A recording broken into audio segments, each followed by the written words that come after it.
Hi friends, இப்போ சிறகடி காசை பார்க்க போகிற சிறகடி காசையில் வந்துட்டு மனோஜ் இருக்காரு. அம்மா எப்படி சொல்ல அம்மா அப்படின்னு சொல்ல, அதுக்கப்புறம் ஐயோ அவர் வாயே திறக்க முடியாத அளவுக்கு கற்பூரத்தை வாயில் கொட்டிட்டாங்க. ஏன் இப்படி பண்ண, உள்ள எல்லாம் வெந்து போச்சுடா அப்படிங்கிற மாதிரி ஆயிடுச்சு. அதுக்கப்புறம் இப்போ என்ன அவன் பேசணும் தானே, நான் ஒரு ட்ரீட்மெண்ட் தரேன்னு சொல்லிட்டு சாக் ட்ரீட்மெண்ட் கொடுத்தாரு. நம்ம முத்து கை வச்சாலே பயப்படுவார். அதனால் தம்பி அண்ணே அப்படின்னு சொல்லிட்டு இவங்க 2 பேர் போய் அடிச்சுக்க. அதுக்கப்புறம் மறுபடியும் பேச ஆரம்பிச்சிட்டாங்க.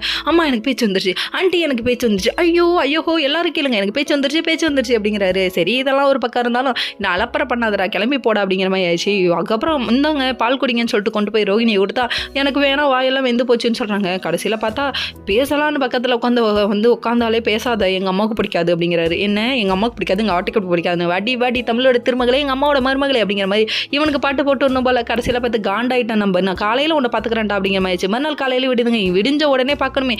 மகேஷ் புராணம் தான். கடைசியில் பார்த்தா வித்யாட்ட பேசுகிறேன், வித்யா கூட சாப்பிட போகிறேன் அப்படி இப்படின்னு நினச்சிட்டாங்க. நம்ம தம்பி இங்கே கற்பனையில் ஐயோ வேற லெவல் போயிட்டாருப்பா அப்படிங்கிற மாதிரி ஆயிடுச்சு. ஒன்னெல்லாம் இப்படி பண்ணாதாண்டா ஒரு வழிக்கு வருவேன் அப்படிங்கிற மாதிரி இருக்குது. சீதா ஒரு பக்கம் நடந்து சோகமாக போயிட்டு இருக்காங்க. அப்போ ஒரு ஃபோன் வருது. என்னன்னு பார்க்குறீங்களா, அதாவது போலீஸ்கார அங்கிளுக்கு ப்ரொமோஷன் கிடச்சிச்சான். எப்படி நம்ம முத்துவால தாங்க, ஆனால் அந்த பேரை கூட முத்துக்கு கொடுக்க மாட்டேங்கிறாரு. நீ முத்து சொல்கிற மாதிரி கெட்டவனா கூட இருக்கலாம் அப்படிங்கிற மாதிரி ஆயிடுச்சு.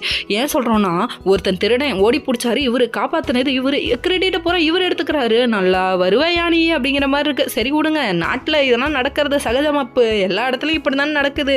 உழைக்கிறது ஒருத்தனா இருப்பான், ஊதியம் சாப்பிட்றது ஒருத்தனா இருப்பான். சரி விடுங்க, இதெல்லாம் எதுக்கு பேசிக்கிட்டு. அதுக்கப்புறம் சீதாவை மறந்துட்டுன்னு அவங்க அம்மாவே சொல்லிட்டாங்கன்னா பார்த்துக்கோங்க. Okay friends.